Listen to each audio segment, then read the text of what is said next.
Miguel, ele hoje está com 2 anos e 2 meses, ele faz 3 vezes por semana fisioterapia e 2 vezes por semana hidroterapia. O prognóstico dele também é muito positivo. Ele engatinhou tardiamente, o que era esperado pro caso dele. Enfim, hoje ele já está dando uns passinhos com ajuda ainda, então ele tem um andador super bacana que aí ele sim consegue sozinho dar os passos dele. Ele deu avanços bastante significativos nessa parte motora. Ele desce, ele brinca com as outras crianças, então gosta de carrinho, comportamento normal, igual todas as outras crianças que a gente observa. Provavelmente a história da Karen, do Guilherme e do Miguel e muitas outras não teriam um final feliz lá no início dos anos 70. Foi nessa época que começou a ganhar força a medicina fetal. A medicina fetal é um ramo da medicina encarregada de cuidar da saúde do feto, entender o desenvolvimento e o crescimento fetal, fazer diagnóstico de anomalias fetais e propor intervenções fetais para melhorar o nascimento dessa criança e as condições de saúde dela. A medicina fetal ganhou impulso com o surgimento dos aparelhos de ultrassonografia que permitiu a visualização do útero para saber como o feto está se desenvolvendo. Quando a mulher descobre que está grávida, seria interessante de cara já fazer um ultrassom. A avaliação do ultrassom morfológico do primeiro trimestre, entre 11 e 14 semanas de gravidez, ele é importantíssimo e deve ser feito por toda a gestante, independente de fator de risco, porque ele avalia alterações de desenvolvimento fetal de malformações, alterações da placenta, alterações do útero, alterações de risco para desenvolver pressão alta na gravidez, é extremamente importante. E temos também o ultrassom morfológico do segundo trimestre, que agora ele faz uma avaliação física do feto no 5º mês de gravidez. Ver se todas as partes do feto estão desenvolvendo adequadamente e ver se tem alguma intervenção que você possa propor para modificar esse desenvolvimento inadequado. Dentre as possibilidades de malformação congênita do bebê, de qualquer órgão, o coração é o que tem maior chance, maior incidência de defeito. Em 12 semanas a gente já consegue ver as 4 câmeras cardíacas. Com 2 meses de gestação já está pronto o coração.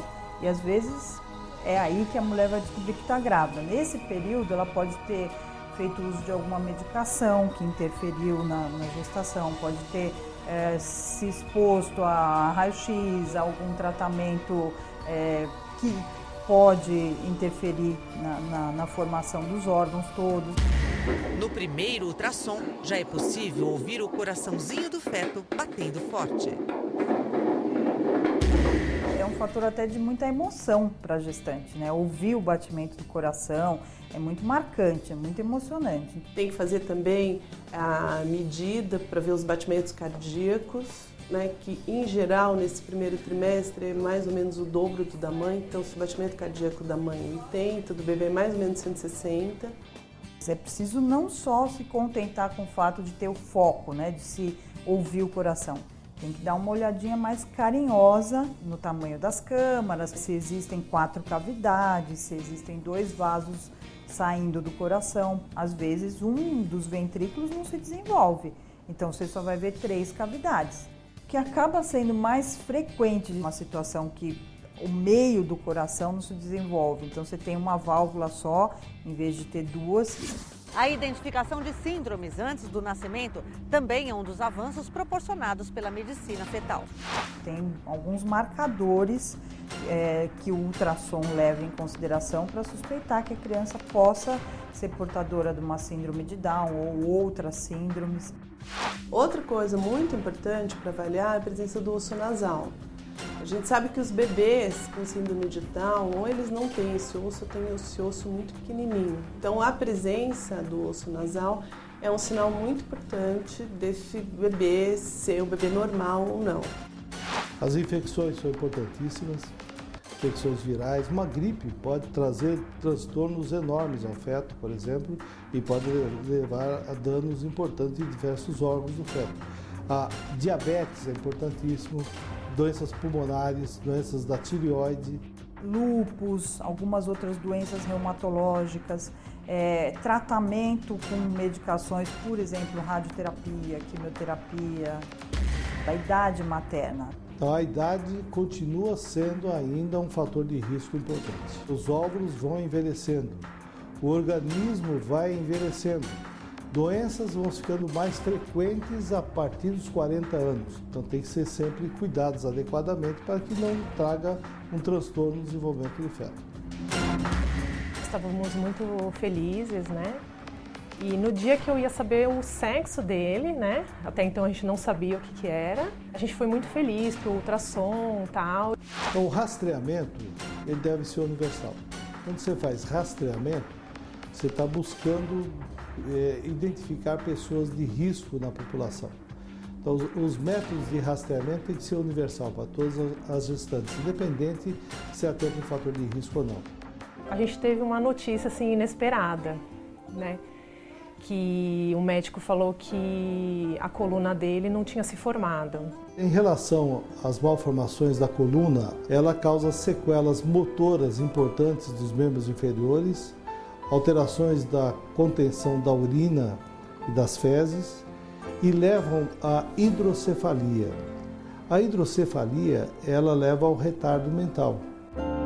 E isso leva a sequelas importantes intelectuais, cognitivas dessa criança. Então, e muitas delas são crianças que vão depender de aparelhos para andar, para deambular, não vão sair, não vão brincar na rua, não vão para a escola de forma independente. Eu passei com alguns neurocirurgiões, mas aí numa consulta eles me deram o nome do Dr. Sérgio Cavalheiro, que é um neurocirurgião infantil. O Dr. Sérgio Cavalheiro analisou a ressonância e aí ele falou: nossa, vocês estão prontos para operar. Aí a gente falou: nossa, mas que operação que é essa? Que cirurgia que é essa? Aí que ele falou: vocês vão conversar com meu amigo, o Dr. Moron, que ele vai explicar como que funciona essa cirurgia intraútero. As chamadas cirurgias a céu aberto, elas têm um momento adequado para ser feito, que é entre 24 até 27 semanas de gravidez. E essas cirurgias são feitas para a coluna fetal, aberto o útero e operada a criança para corrigir esses defeitos. E esse tratamento intraútero, que era uma coisa muito revolucionária, enfim, tinha bastante risco. Acho que os médicos deixaram muito claro todos os riscos que estavam envolvidos no procedimento, enfim, na cirurgia. E mesmo na pós-cirurgia, porque cada caso é um caso. Quando você lida com o feto, você tem um risco materno e tem um risco fetal. O risco materno é o risco anestésico, o risco de infecção, o risco do parto prematuro. O risco fetal é o risco de você fazer um parto prematuro, precipitado, você pode ter até o óbito fetal. Então você tem que analisar sempre com muito cuidado o benefício que a cirurgia vai trazer e o potencial de risco daquela intervenção que você vai fazer para aquela mãe e para aquela criança. Então, em cirurgia fetal, sempre estamos trabalhando com 2 pacientes. Isso é extremamente importante. A decisão de fazer, a mulher tem que ter essa opção, porque, afinal de contas, ela passa por um procedimento. A gente teve um cuidado de entender também os riscos que, eventualmente, ela teria em relação à cirurgia, enfim. Os riscos maiores eram em relação a, se desse alguma coisa errada, ela poderia não ter outro filho mais. Como a gente já tinha uma filha, talvez é uma situação, vou dizer assim, mais fácil do que um casal, por exemplo, que está tendo a primeira gravidez, porque aí ela está correndo o risco de, efetivamente, não poder ter um outro filho. Isso tem que ser muito bem preparado, discutido, aberto, claramente com a paciente, envolvê-la. Algumas mulheres acham que para elas não é bom. Eu já vi pacientes que declinaram de fazer uma cirurgia a céu aberto. Ela tem todo o direito. Eu me internei, aí foi feita a cirurgia. Eu sei que ela durou em cerca de 2 horas e meia, é feita com anestesia geral. O pós-operatório é um pouco difícil, porque é como se fosse uma cesariana, só que você ainda fica com o bebê. Então ele vai crescendo e aí fica uma cicatriz, o corte, né? E aí a barriga continua crescendo, ela vai pesando. E é isso que dói mais, é essa região do corte mesmo.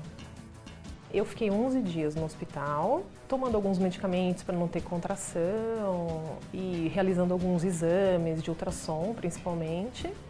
para ver como que está o bebê, porque os resultados da cirurgia já se vê no primeiro ultrassom, né, que a gente faz. Eu tive que parar de trabalhar e a empresa foi absolutamente consciente, me permitiu me afastar por um tempo, enfim, algumas semanas foram necessárias por causa da cirurgia.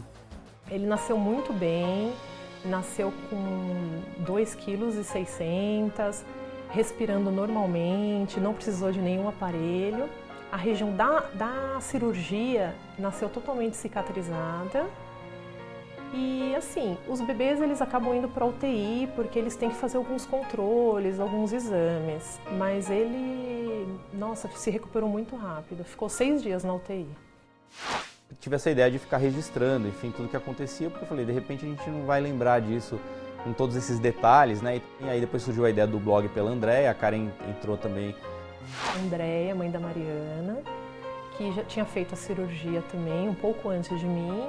Aí foi muito bom essa troca de experiência. Então a gente fez um blog para ajudar as mães a saberem mais sobre essa cirurgia intraútero e não ficarem tão desesperadas como a gente ficou. Ele chama www.vencendoamielo.blogspot.com e ele é um blog contando a história da Mariana e do Miguel, que são 2 vencedores, que a cada dia que passa eles estão melhores, eles estão vencendo todas as etapas. A gente só vê avanços acontecendo, então assim, acho que é um negócio fantástico que a gente tem que realmente se apoiar nessas tecnologias mesmo. A cirurgia, na verdade, tem que deixar bem claro que ela não é uma cura, né? Ela é uma cirurgia, ela foi desenvolvida para a criança não ter a hidrocefalia. E aí perceberam que eles têm um grande ganho motor também, de você corrigir a coluna intraútero. Não me arrependo nem um minuto de ter escolhido. Se precisasse, eu faria tudo de novo.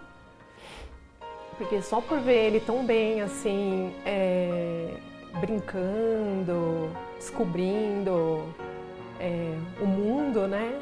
Para mim, isso já é um maior presente. Se você quiser saber mais sobre bem-estar e qualidade de vida, acesse o nosso site. Acompanhe as novidades do programa Edição Saúde seguindo as redes sociais. Até o próximo encontro. Tchau!